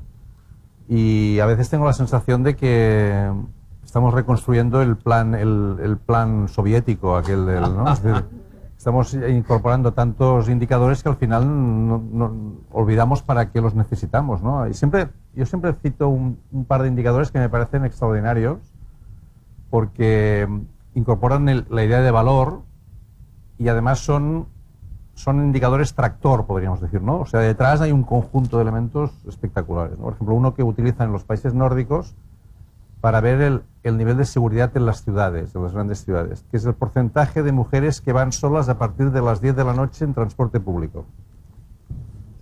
Es un indicador simple, pero la cantidad de cosas que te está diciendo ese indicador, ¿no? Porque está hablando de un grupo especialmente vulnerable, a una hora especialmente complicada, te está diciendo que si allí hay gente que está yendo, ¿no? Hay mujeres que están yendo en transporte público, quiere decir que seguramente, ¿no? El nivel de seguridad que hay detrás. Y luego además incorporan inmediatamente un tema de gestión. A partir de las 10 de la noche, cualquier persona en transporte público, en autobús, puede pedir que el autobús pare en cualquier sitio del recorrido. Dices, bueno, eso lo hacen para aumentar el indicador. No, lo hacen para aumentar la seguridad, ¿no? Entonces, y en cambio tenemos otros indicadores que cuando los haces, ¿no? Yo me acuerdo en el National Health Service en Gran Bretaña, cuando pusieron el indicador de que entre que una persona le pedían, la tenían que operar y que la operaban tenían que pasar 6 meses. Entonces empezaron a ver que el indicador fácilmente se iba cumpliendo inmediatamente. Luego, cuando entraron más en el detalle, vieron que el médico, como ya sabía que lo iban a medir por el indicador, no le decía al enfermo que tenían que operarlo hasta que estaba seguro que tendría el quirófano al cabo de 6 meses. O sea, claro, antes se lo decía antes, mira, vamos a hacer unas pruebas porque tendrás que operarte. Entonces empezaba a contar. Pero cuando le pusieron un indicador, pues él no decía que lo iban a operar hasta que estaba seguro que tendría el quirófano en 6 meses, ¿no? Con lo cual, ciertos indicadores provocan el efecto túnel, ¿no? O sea, que generan... Otro indicador que me gusta mucho porque tiene esa capacidad de transformación es para medir la calidad ambiental de una ciudad, el porcentaje de niños que van a pie a la escuela. Dices, ¿qué tiene que ver que los niños vayan a pie a la escuela con la calidad ambiental de la ciudad? Que medimos el índice de CO2 y ¿no? Aquello en Madrid, ¿no? Que la señora Botella puso los medidores de polución fuera en el Casa del Campo y tal, porque así pues ¿no? Todo funcionaba mucho mejor los indicadores. Bueno, pues claro, si tú dices que van a ir a pie a la escuela, quiere decir que no, que la seguridad urbana es una, que tú estás, ¿no? Es decir, hay una cantidad de elementos detrás, la densidad, por ejemplo, ¿no? Si hay urban sprawl o no lo hay, ¿sí? Hay muchos elementos. Entonces, ¿cómo medir, ¿no? El gobierno abierto? Busquemos indicadores que tengan valor y que incorporen ese valor, ¿no? Y que nos hablen, por ejemplo, de procesos de cambio, ¿no? No sé, o sea, no midamos, ¿no? Número de usuarios, ¿no? Sino midamos otros elementos, y a lo mejor tenemos que incorporar elementos más cualitativos. No lo he pensado, pero lo que estoy seguro es que hemos de evitar esa especie de magia del indicador, ¿no? Que al final no nos dice nada, ¿no? Si quieres abordar. Bueno, sí, yo quería decir 2 cosas sobre los indicadores. El primero es que si hacemos este itinerario del gobierno abierto como un espacio de encuentro y de concertación de diferentes actores, van a salir muchos datos. Y nuevos datos te dan nuevas ideas y nuevas soluciones, nuevas maneras de ver los problemas, ¿no? Uno de los problemas, un déficit gravísimo, es que nuestro bagaje intelectual para ver los problemas nuevos es muy, ¿sabes? Es como el disco rayado, ¿no? Por eso yo sí que creo que necesitamos muchos datos nuevos, con visiones y perspectivas diferentes, ¿no? Visualizados de manera creativa, ¿no? Que te inspiren, ¿no? Que te den otros planos, ¿no? Otras posiciones, porque si tienes esos datos que te inspiran para nuevas ideas, seguramente verás nuevas soluciones con los mismos recursos. Entonces le doy bastante importancia no al dato por sí solo, sino al dato inspiracional, al dato que te permite, al ser presentado de una manera creativa o diferente, es decir, los mismos datos estos que planteaba ahora, por ejemplo, Joan, si se lo das a un artivista, se lo das a un infógrafo o se lo das a un sociólogo, te lo presenta de una manera que te hace ver cosas muy diferentes. Entonces, para mí el dato inspiracional es vital para una buena gestión de los recursos públicos, para para una nueva concepción del público. Y acabo con otro tipo de indicadores, ¿no? Bueno, pues por ejemplo sería un buen indicador saber cuántos de los directores generales de la Administración catalana o de la Administración General del Estado pues se han descargado un libro sobre Open Government. Claro. Sería un dato, ¿no? Es decir, no quisiera hacer un paralelismo absurdo, ¿no? Si lo pones, todo el mundo se lo va a descargar. Pero en fin, no pretendo que lo que se descargue se lea, pero en fin, me parece que hay algunos datos que son interesantes, ¿no? Y en ese terreno, debo decir que la política, que esto que es muy político, tiene una ausencia de presencia política y de representantes públicos elegidos muy notable, y eso sí que es un pedazo de indicador. Sí. A mí me gustaría tocar otro punto, en particular, lo has mencionado tú, has basado gran parte de tu presentación en el tema de la transparencia. Mira, has citado una estadísca, bueno, un dato que decías que el 54% de las peticiones tienen silencio administrativo, ¿no? En el caso de la plataforma concreta que hemos mostrado, ¿eh? Me parece que era también Marc Garriga, que lo has citado, que estaba aquí, en un paper suyo leí que, bueno, coincidía más o menos en ese dato, decía que 1 de cada 2 peticiones no se contestan, ¿no? Diría yo, os pregunto a los 4, ¿está el éxito, más que el éxito, el gran reto del Open Government y en concreto de la capacidad? ¿Tiene la administración pública capacidad para realmente aumentar este porcentaje? O sea, ¿realmente ese es el reto más grande que tiene la administración pública? ¿Lo va a conseguir algún día? ¿Es realmente posible que la administración pública pueda contestar todas las peticiones que le vienen de los ciudadanos? Vale, esa me la sé. Pues contéstala tú. Primero. O sea, para empezar, no es ese lo más importante, es que lo más básico. Es diferente básico que importante. Una administración que ni contesta, pues hombre, le va a costar hacer filigranas en otras materias de cooperación, colaboración, si ni siquiera contesta lo mínimo, ¿no? O sea, en ese sentido no es sea más importante, sino que es más básico, es de primero de carrera, no de quinto. ¿Y es posible? Claro que es posible. Y de hecho hay algunas administraciones que contestan bien, otras no, las diferencias son enormes. Sí que tuvimos la experiencia en gobierno vasco de intentar hacer el cambio cultural con los dirigentes públicos para que se acogieran a las reglas de la sociedad del siglo XXI. Y es que la gente te pregunta ya no solamente por escrito con registro, sino que igual ni te pregunta directamente, habla de tu materia en Twitter, en Facebook, a través de no sé qué otros canales, y espera que si alguien conteste, no lo haga en un plazo de 30 días hábiles con acuse de recibo, no sé qué, sino que te conteste, pues ahí se puso como estándar interno un máximo de 48 horas. Y para eso la directora de Abierto, Nagore de los Ríos, que debería estar aquí hoy, pues tenía un equipo de community managers hacia adentro, o sea, que no hablaban en nombre del gobierno, sino que iba persiguiendo a los cargos del gobierno. Primero les empoderaron, le dieron cosas como móviles y tabletas para que contestaran, se les enseñó a usarlas, y luego les perseguían y decían, mire, alguien ha estado hablando de calidad del agua en Euskadi, y esa es su dirección, es el director de aguas. Por lo tanto, le va a contestar a esta persona, pero ya, además. Y si ha sido un sábado, el sábado, o si ha sido un domingo, el domingo, ¿no? Por supuesto, no voy a decir que consiguiéramos el éxito completo, pero se dieron algunos pasos, se avanzó mucho. Y, bueno, es un cambio de chip brutal. Cuando empiezas a considerar que tienes que contestar, y además tú, el encargado de esta política, y no tu jefe de prensa o el equipo de atención al cliente contesta siempre igual y tal, empiezan a cambiar cosas, es como el efecto, no recuerdo quién decía que la mejor manera de que mejore el transporte público es que los dirigentes de la materia vayan siempre en transporte público. ¿Por qué? Porque van a ver los problemas de primera mano y van a querer llegar pronto a trabajar y no retrasados. Es un poco lo mismo. Cuando te obligas a contestar lo que los ciudadanos están hablando de tu materia en un tiempo corto, hay cosas que cambian enseguida. Sí, yo quería añadir una cosa. Lo peor es imaginar que las preguntas es un dolor de cabeza y es una obligación, en vez de entenderlas como una fuente de información. Esto es clave. O sea, si tú ves que las preguntas lo que hacen es informarte, entonces, digamos, las preguntas son una buena noticia, ¿no? Porque te están dando una información que es muy importante que tú tengas como pasa con las empresas cuando producen una nevera y resulta que al cabo de 2 semanas de producirla se llena el servicio, digamos, postventa porque no cierra bien la puerta. Esto es una noticia porque es una buena noticia porque tú puedes cambiar el proceso productivo para mejorarlo, ¿no?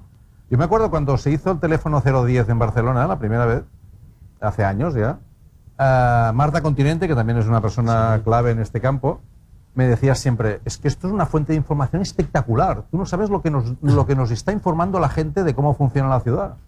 Entonces, no nos acordamos que cuando viene Todos los Santos tenemos que poner el autobús para ir al cementerio, porque va a haber mucha más gente, y la gente llama a mediados de octubre diciendo, ¿cuándo empiezan los autobuses? Pues esto es un nivel de información. Digo este ejemplo para entender que en vez de verlo como una especie de obligación, sino cómo lo incorporas como un valor que lo que hace es hacer mejorar tu organización, ¿no? Y esto es un cambio de chip importantísimo. Y la otra cuestión es entender que si la desconfianza la podemos ver como un valor, ¿no? Esto también lo dice Rosan Balón, ¿no? En el fondo, la desconfianza liberal es distinta de la desconfianza democrática. La desconfianza liberal se basa en la hipótesis de que, digamos, un ciudadano que no está contento con la administración, lo que hace es ir a la administración de justicia, ¿no? Y entonces la justicia reclama y hay todo un proceso de control, ¿no? que se hace entre los 3 poderes. Pero en cambio la desconfianza democrática parte de la hipótesis de que tú, al abrir la administración, lo que estás haciendo es generar un proceso de control ciudadano que, digamos, activa, ¿no? y mejora tu funcionamiento interno, ¿no? Es decir, Obama luego le ha costado mucho más de aplicarlo, pero siempre decía que la manera de superar las barreras que tenía la administración era contar con la fuerza desde el exterior, porque si solamente intentaba hacer los cambios desde el interior, se iba a quedar bloqueado, ¿no? Ese proceso de cambio tiene que venir desde el exterior, ¿no? Antonio, no sé si querías añadir alguna cosa. No, quisiera añadir una cosa sobre la desconfianza democrática. Lo habíamos comentado alguna que otra vez, ¿no? Tucídides decía que todo poder tiene que ir al límite de su poder y sobrepasarlo, ¿no? Y por lo tanto que ha llegado la vigilancia democrática como una garantía del propio sistema democrático, ¿no? Entonces, yo creo que esta percepción que a veces hay en las administraciones de rémora, dificultad, ¿sabes? Molestia, ¿no? de la vigilancia, es un déficit aquí muy serio. Porque es que necesitamos vigilancia democrática. No solamente porque nos da un caudal de pistas, de informaciones, de energías que nos ayudan a mejorar, sino porque es consustancial a lo democrático, estar vigilado. Porque si no estás vigilado, lo más probable es que te excedas. Entonces, hay que introducir esta variable, ¿sabes?, en el ADN de la administración. Lo normal es que te vigilen, que te señalen, que te identifiquen, que te pregunten. Porque si no hay eso, seguramente no hay suficiente calidad democrática. Entonces, cuando eres representante público de una administración pública y manejas al menos recursos públicos, lo que debes de esperar es que te pregunten mucho, porque eso sí que es un indicador de calidad democrática. Sí. Pues para que nos pregunten, abrimos... muy bien. Perdona, Jordi. Una pequeña cosa que debo decir, que antes lo he apuntado.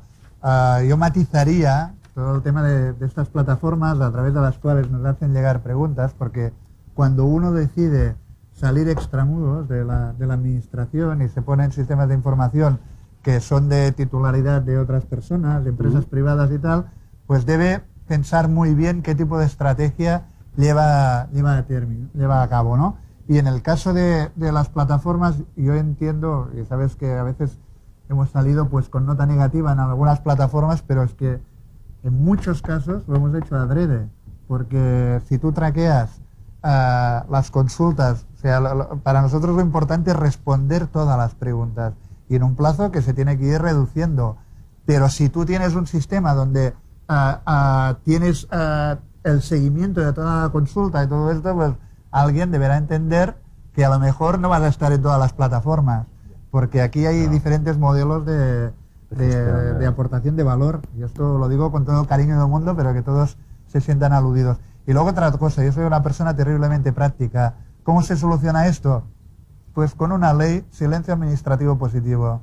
¿Qué es lo que va a acabar pasando? Hay gente que regula el silencio administrativo negativo y otros que regulan el positivo, y ya está, y que la gente se haga su opinión.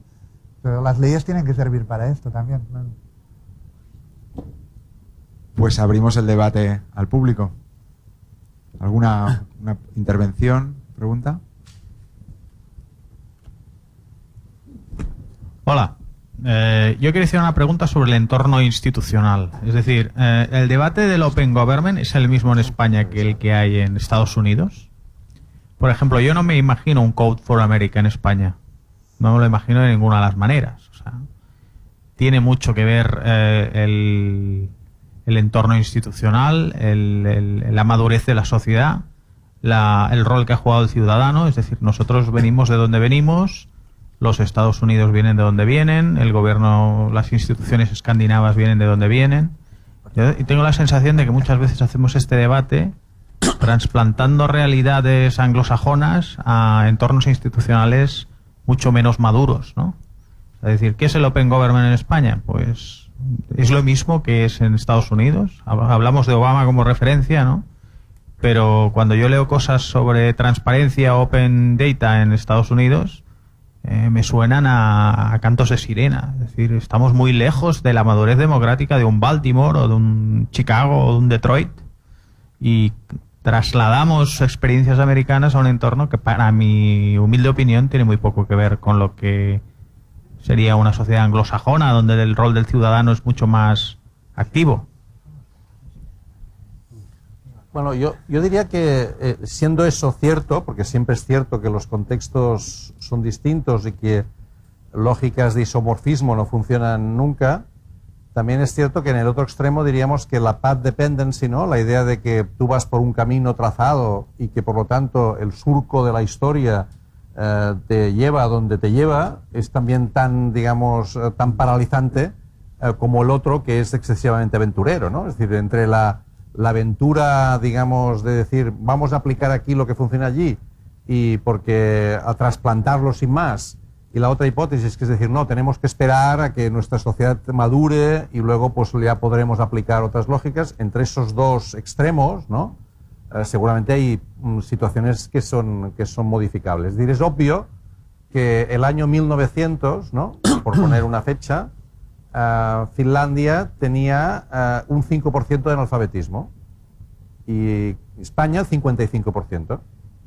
Por lo tanto, digamos, si lo miramos desde este punto de vista, pues es evidente, ¿no?, que Finlandia pues es Nokia Country, diríamos, y nosotros pues no, no sé qué somos, pero no es Nokia Country. Pero bueno, claro, o sea, esto si lo miras, hay unas matrices de carácter cultural que explican, ¿no? Es decir, la Iglesia protestante hacía leer a las mujeres y a los niños directamente la Biblia, porque en su lógica, digamos, de idea religiosa, no partían de la hipótesis de que había un intermediario que era la Iglesia y el sacerdote que tenía que hacer esta función, sino que tenían que hacerlo directamente y tal. Y en cambio nosotros aquí teníamos una lógica pues de que, ¿no?, alguien nos tenía que transmitir, ¿no?, en la catequesis, ¿no?, lo que tocaba y tal, ¿no? Pero esto hace que y además Finlandia en el año 1900 tenía un PIB más bajo que el de España. Pero esto hace que sea inevitable que no podamos hoy, digamos, como latecomers, digamos, ¿no?, y llegar a sitios donde los otros llevan mucho más tiempo. Yo creo que no es así. Es decir, que podemos precisamente quemar etapas. En muchos casos, y tú lo sabes perfectamente, la puesta en práctica de smartphones en zonas de África o de Asia está modificando radicalmente situaciones que no eran imaginables si tú mirabas la path dependency de esos países, ¿no? Por lo tanto, no está tan claro, digamos, ¿no?, que los mecanismos sean de este tipo, sobre todo si piensas como yo que los cambios de Open Government no van a venir desde arriba, sino que si van a producirse serán desde abajo. Hola, yo no quería hacer ninguna pregunta al equipo de ahí, de ponentes, básicamente, porque me conocen y después tendré consecuencias. Solo quería comentarle a ti que el proyecto este de Code for America, que es de Estados Unidos, sí que hay un referente europeo que es el Commons for Europe, donde entre otras organizaciones está el Ayuntamiento de Barcelona participando. O sea, sí que existe una versión no española, pero sí europea, donde participa España. Por lo cual, no sé si es mejor o peor, pero que existe.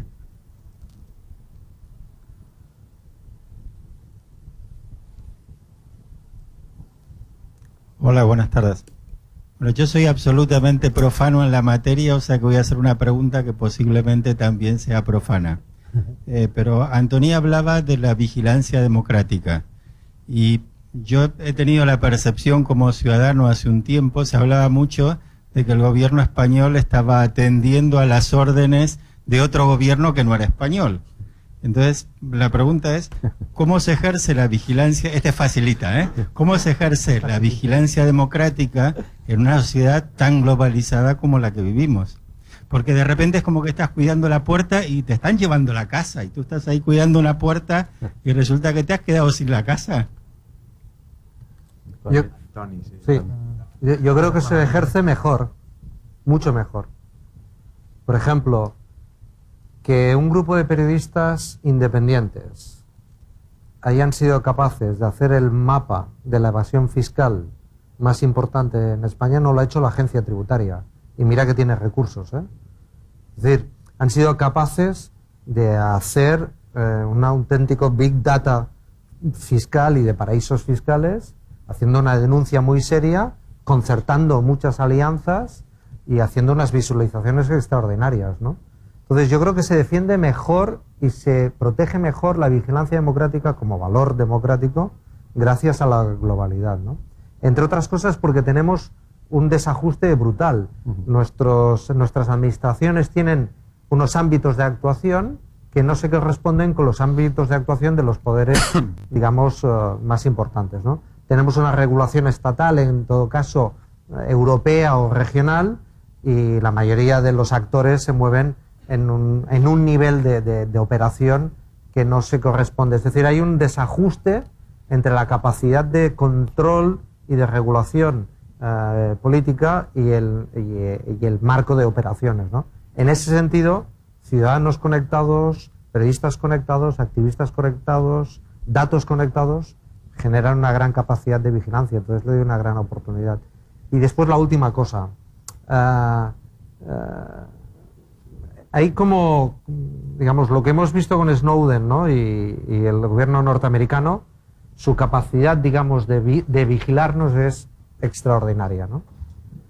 Pero la capacidad que tenemos de comprobarlo y de denunciarlo y de identificarlo y de limitarlo es como una especie de fuerza, ¿no? De judo, ¿no? Su fuerza es nuestra fuerza. Entonces, me resulta muy dinámico este espacio. Es decir, cuanto más excesiva es la fuerza de la vigilancia en algunos casos de los estados, más posibilidades hay de poderlo denunciar porque hay más grietas, más fisuras, más puertas entreabiertas, más ventanas que bastonean, ¿no? Entonces, bueno, me parece que estamos en un momento dinámico, muy interesante. Espero que ganen las fuerzas del bien, claro. Y nada, pero me siento muy optimista. Este dato que te decía de los paraísos fiscales me parece extraordinario, ¿no? Y lo han hecho unos periodistas independientes que además han conseguido financiación por crowdfunding y están haciendo un trabajo magnífico, ¿no? Yo me gustaría citar el caso de, no sé si lo conocéis, de la Fundación Cibio, sí que la conocéis, muchos de vosotros, esta iniciativa del Quién Manda, ¿no? Sí, sí. Que es espectacular. Espectacular. O sea, esto piden fotos, ¿no? O sea, se cuelgan fotos, ¿no? Entre otras cosas, ¿no? De inauguraciones, por ejemplo. Entonces le piden a la gente que diga quiénes salen en la foto, ¿no? Y entonces, pues claro, o sea, esa famosa rotonda de que inauguraron 19 personas, ¿no? Que no cabían en la rotonda, ¿no? Pues la gente va diciendo, pues mira, este es el primo del otro y este constructor ha salido en 10 fotos seguidas en el mismo pueblo, ¿no? Bueno, y estas cosas salen desde abajo, ¿no? A través de un proceso ¿no? Que es... Y esos son mecanismos, digamos, que surgen como formas de control, ¿no? O que hace tu diputado, ¿no? Es decir, son iniciativas muy interesantes, ¿no? A las que puedes poner trazabilidades de otros datos, ¿no? Sí, exacto. Entonces, esta especie ¿no? de trazabilidad de datos geolocalizado con fotografías, es decir, yo creo que el rastro es muy evidente. Entonces, mucha gente se preocupa de su currículum vitae, mejor que se preocupen de su digital vitae, que va lleno. Al hilo de lo que comentabas, Antoni, de crowdfunding, aquí al final. Ángel nos pregunta desde el hashtag si puede ser el crowdfunding una herramienta complementaria dentro del gobierno abierto. El crowdfunding. ¿Crowdfunding o crowdsourcing? Si puede ser una herramienta complementaria dentro del gobierno abierto. Claro, puede ser. Para financiar. Consumo colaborativo, gobierno abierto, crowdfunding, democracia directa, economía del bien común, si se generalizará. Esa es la pregunta. Sí, bueno, esto es la parte interesante del paradigma, además, ¿no? El gobierno abierto tiene dos partes, el gobierno y la sociedad. Estamos hablando, y de hecho la primera pregunta iba un poco en ese sentido, de cómo de activa nuestra sociedad. Yo a veces decía que no hay buenos gobiernos sin buenos ciudadanos, y se podría decir lo contrario, que no hay buenos ciudadanos sin buenos gobiernos, quizás, no lo sé. No, la segunda igual no, la primera sí. Y se ha repetido varias veces, lo que va a cambiar sobre todo desde abajo. Yo tengo cierta esperanza de que también desde arriba, porque lo que solo viene desde abajo va a tener mucha dificultad de romper. Yo creo que también desde arriba va a haber... Digamos desde dentro. Sí. No bien. sé si desde arriba, pero desde dentro. Quizás sí. Va a haber algunos caballos de Troya ahí incrustados que pueden hacer cosas también, pero el medio público, lo que empezamos a entender en este país es que el medio público es de todos y que todos tenemos que cuidar de él. Nos explicaron durante los 90 que lo público era como un restaurante, ¿no? En donde te daban servicios y si no te gustaba la comida te quejabas, pero no te implicabas en que el restaurante funcionara bien. Ya estamos descubriendo que no, que la sociedad de la que vivimos es más como el desayuno en la cama que haces con tu novia, en la que los dos tenéis que participar y si no, aquello no va bien. Y otra de las preguntas que viene en el hashtag es si el desarrollo del gobierno abierto es imprescindible para resolver los problemas de Europa. ¿Problemas? De Europa. Una pregunta también abierta. Bueno, o sea, el problema de Europa es no solamente de gobierno abierto. Es de gobierno, ¿eh? Exacto, o sea, Es ya de nos gobierno. gustaría que fuera de gobierno abierto solo, ¿no? Es déficit democrático y falta de gobierno, ¿no? Sí. Creo que existen dos intervenciones más. Cerramos. Gracias. A mí me ha encantado escucharos a todos y hay una cosa que está como ahí, ¿no? Que es casi la palabra de gobierno abierto. Parece que el gobierno se abra y me parece que cuando se os escucha es más un gobierno en común, que primero pone objetivos en común. Sí, es más importante que las mujeres puedan ir en autobús solas que otros no, que utiliza la información que tiene como un recurso común, es decir, que no se plantea si es abierta o cerrada, es que es común, ¿no? Y que produce en común, que es un poco el gráfico de nos enseñó Antoni, con el resto de agentes, ¿no? Entonces quizás la palabra está bien, pero cada vez más veo que estamos trascendiendo esta idea, ¿no? Y la idea de estos recursos comunes, de los commons, de otra manera está en la realidad, que ya no enfrenta a lo público ni, como decía, se cierra en lo institucional. Yo estoy muy de acuerdo. O sea, no... Yo también. ¿Hacemos la ola o qué hay que hacer aquí? Hay que hacer la ola. No, pero quizás para... Cuando hablas de gobierno abierto te preocupas de lo que puedes hacer tú, fundamentalmente. Sí. Cuando hablas de gobierno en común te preocupas también de lo que pueden hacer los demás. Exactamente. Entonces, ese cambio de perspectiva, ¿no? De pasar de ejecutor a liderar o coadyuvar o facilitador, ¿no? Sí. De líder a socio, oye, pues es un cambio interesante. Entonces, a mí me parece que hay que transitar más por este escenario, ¿no? Sí. Anderson me parece que lo dice muy bien, ¿no? El Estado socio, ¿no? Es decir, hay objetivos compartidos en donde desde lo público, desde lo institucional o administraciones públicas podemos garantizar recursos y competencias, pero sobre todo podemos garantizar una cultura, un impulso, una dinámica, ¿sabes? Una pedagogía, ¿no? Entonces, a mí me parece que es interesante. Cuando hablas de gobierno abierto te preocupas de lo que tienes que hacer tú, cuando hablas de gobierno en común te preocupas de lo que podemos hacer entre todos, ¿no? Y es un cambio de perspectiva, de posición, ¿no? Te ves de otra manera, ¿no? Y te vuelves más humilde aunque tengas las competencias que tengas. Sí. ¿Tenemos tiempo para una última intervención? Muy bien. Yo quería aprovechar que tenemos aquí a los líderes en el tema del gobierno abierto en España. A mí lo que me preocupa de España, con perdón por ser un inmigrante, con ciudadano comunitario, pero no nacido aquí en España, es el monopolio que los partidos políticos ejercen sobre la autoridad, sobre la administración de los recursos, ¿sí? Y me parece que a partir de ese monopolio hay muy poca intención desde los partidos políticos de abandonar ese monopolio por la manera en la cual está estructurado. Creo que hay un libro en el que usted hacía referencia en su en su site, lo estoy haciendo un poco de due diligence, que habla de la coraza vacía, de la caparazón vacía, ¿sí? Que yo creo que es algo que hay que romper para que España no repita la experiencia de países como el mío, yo soy argentino, ¿sí? Que se está transformando en un país monogobierno, ¿sí? Monopartido, como, como México fue durante 70 años con el PRI. Mi pregunta es, yo creo, como los que estamos muchos, con los que estamos aquí, que el gobierno abierto es una herramienta que nos puede servir a todos para romper ese tipo de corazas, ¿sí? ¿Cuál es, según ustedes, los próximos pasos que hay que dar para utilizar al gobierno abierto como herramienta para que esa caparazón se rompa? Como una de las tantas que hay disponible, pero me parece que esta es una que tenemos a la mano ya, ¿no? No es fácil. No es fácil, ¿no? Una de las cosas que decía Antonio al final, ¿no? Yo creo que es una línea de entrada. Yo creo que desde las posiciones de gobierno, sean cual sea el ámbito de gobierno, partir de una cierta dosis de humildad, ¿no? Sobre la cada vez más compleja situación de los problemas con los que nos enfrentamos, ¿no? Los weak problems de estos que se dicen, ¿no? Cada vez los problemas son más malditos, ¿no? O sea, y lo difícil es encontrar, por eso me ha gustado mucho algunas de las expresiones que he oído aquí, es más difícil ponernos de acuerdo en el diagnóstico del problema. Por lo tanto, el problema no es cómo lo hacemos abierto una vez ya hemos decidido cuál es el problema y cuál es la solución, sino implica incorporar a la gente en el propio diagnóstico. Y por lo tanto esto parte de una lógica de mayor humildad en la gestión de ese gobierno, ¿no? Cuando en cambio casi siempre los partidos políticos tienden a pensar que el problema es quién ocupa el poder, ¿no? El que ocupa el poder dice, vuélvanme a elegir a mí porque yo ya sé cuál es el problema y cuál es la solución, y el que está en la oposición dice, yo ya sé cuál es el problema y cuál es la solución, y no es la que ese dice. Como si el problema fuera solamente quién ocupa el poder, cuando no estamos en esa situación, estamos en otra situación. La situación en la cual tenemos que pensar cuál es el problema entre todos, ¿no?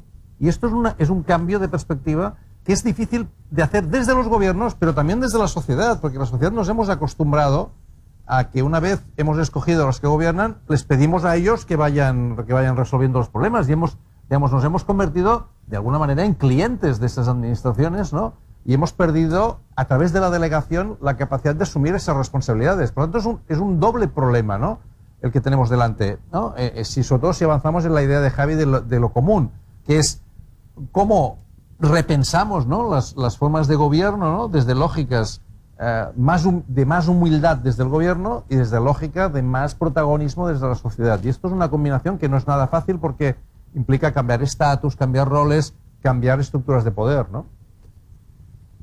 Yo, un poco, desde un punto de vista muy personal y siguiendo con una visión práctica como antes, me gustaría bajar de las hipótesis de máximos que a todos nos gustaría que se acabaran realizando a cosas más concretas, ¿no?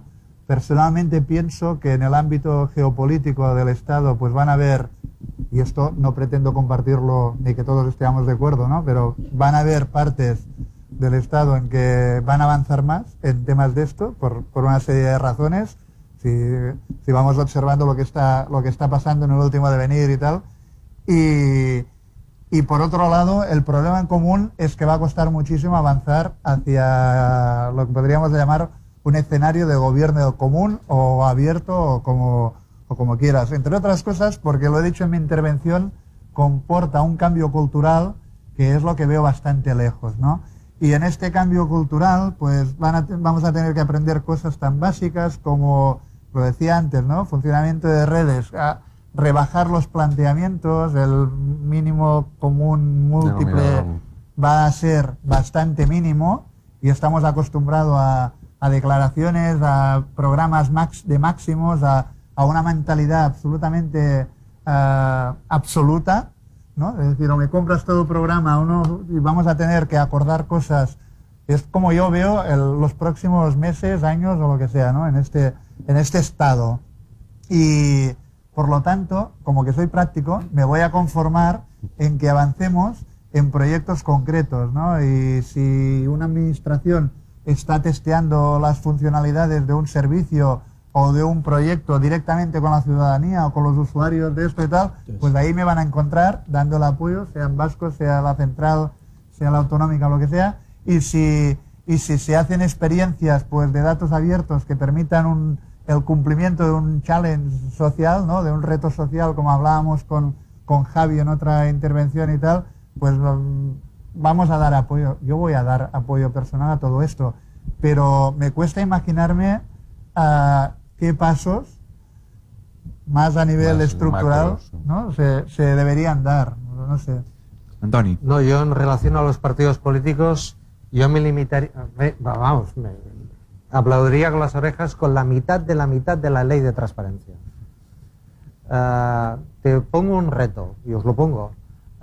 Buscadme, por ejemplo, sabéis que los partidos políticos se organizan con una fórmula de centralismo democrático y entonces eligen órganos intermedios.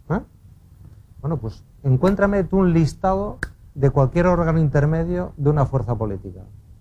Imposible. Imposible para los que están dentro incluso, ¿no? O sea, imagínate. Es decir, el déficit que tenemos de información usable para poder interactuar, agrupar, en fin, es de tal envergadura y por eso seguramente uno de los problemas que tenemos es que los partidos políticos no se están renovando a la velocidad que otros espacios, otras organizaciones... ¿no? Y entonces eso, cuando tienen casi el privilegio exclusivo de una parte de la representación política, pues es un problema. Pero te pongo ese reto, intenta encontrar los correos electrónicos de los órganos intermedios de gobierno de la mayoría de las fuerzas políticas. No los encuentro. Bueno, para acabar, y aprovechando que estamos en este entorno, y también porque has mencionado tú alguna cosa relativa a los móviles, y pese a que Antonio ha dicho que no le gusta hablar de tecnología, sino de voluntad política, y a mí me gustaría preguntaros porque cuando yo empecé a hablar, a escuchar sobre gobierno abierto y los primeros debates, me acuerdo que se hacía mucho énfasis en la capacidad que debía tener para poder participar el ciudadano, debía poder tener acceso a tecnologías baratas y hasta cierto punto ubicuas. Bueno, eso ya existe, ¿no? Y se llama móvil. Y pese a que el móvil ya hace algunos lustros que está con nosotros, la capacidad de participación desde el móvil es relativamente temprana. O sea, las redes sociales más famosas que todos conocemos nacen a partir del año 2006 y el móvil como herramienta de participación total, digamos, como herramienta tecnológica que puede aprovechar todas esas capacidades, pues hasta la entrada del smartphone, y eso es en 2007, pues no se produce, ¿no? A mí me gustaría preguntaros a los cuatro si es que tenéis opinión sobre o queréis aportar algo en ese sentido. ¿De verdad el móvil es tan revolucionario para el Open Government? ¿O es simplemente una herramienta más? Pues sí, no, claro. Que la tecnología nunca es revolucionaria. Ya, por eso lo digo. Pero al mismo tiempo tampoco es neutra. Es mentira que sea neutra. Es una herramienta que tenemos, pero las herramientas de tener un hacha a tener un rifle, pues se producen cosas diferentes, ¿no? Eso se vio muy bien, por ejemplo, con la llegada de la web 2.0. Si tú te abrías un blog, no sabías que abrías, claro, pero de repente la gente te comentaba cosas. Entonces te veías en la obligación de conversar con esa gente. Por lo tanto, no es neutra. Pasa que me da miedo el hincapié en la tecnología porque hemos hecho tantas cosas mal poniendo la tecnología por delante de las ideas y por delante de los objetivos comunes, pero sí. Yo lo decía en términos de ubicuidad. Sí. Hay cosas... Mira, para acabar, justamente hoy hemos enviado una propuesta para una expresión de interés que se llama para colaborar en un proyecto en Vietnam, que no lo ganaremos, pero bueno, estamos concursando. Es un proyecto para una plataforma de transparencia relacionado con el control de las aguas en Vietnam. ¿Usando qué? Usando móvil. ¿Y usando qué? Pues yo me temo que no smartphone siquiera, sino que las personas en los puntos donde se consume el agua, vía SMS, podrán enviar datos que irá a una plataforma centralizada que transparente todo el estado de las aguas en Vietnam, ¿no? La ubicuidad es básica y ni siquiera es necesario aquí en ese país de primer mundo o segundo mundo, lo que seamos ahora, pues sí, smartphones, ¿no? Pero lo bueno que tiene el móvil, la ubicuidad del móvil, no el móvil, sino la ubicuidad del móvil, es que te permite hacer cosas en lugares que hasta ahora la tecnología casi no entraba. Y con tecnologías tan sencillas como puede ser incluso el SMS. Yo creo muy rápido, pero de todos los gadgets, artilugios, tecnologías y tal, el móvil, la movilidad, puede ser el recurso que más contribuya a la innovación disruptiva a todos los niveles, clarísimo. Lo que pasa que hace falta mentalidades, conciencias que sepan que un móvil puede aportar dos propiedades importantísimas. Una es la geolocalización y la otra son las propiedades y funcionalidades inherentes al móvil.